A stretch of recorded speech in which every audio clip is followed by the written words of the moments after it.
Почитувани, предлог буџетот за 2025 година, предложен од владата во делот на Министерството за земјоделство, шумарство и водостопанство, е зголемен за 5% во однос на буџетот од оваа година.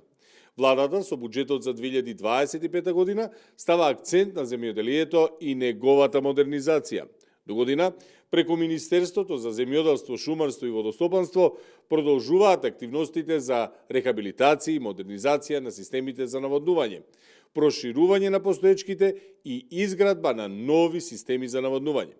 Во 2025 година се предвидува реализација на инвестиции и проекти од областа на водостопанството, како што се изградба на брана Конско, изградба на брана на Оризарска река и хидромелиоративен систем Равен речица Полог.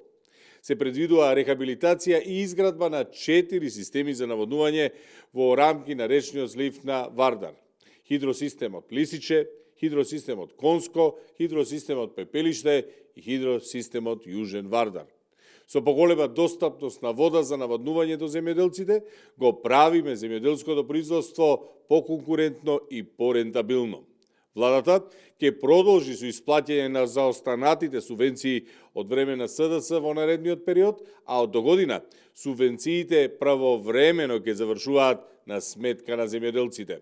Владата на ВМРО ДПМНЕ работи за подобро земјоделие и враќање на достоинството на земјоделецот.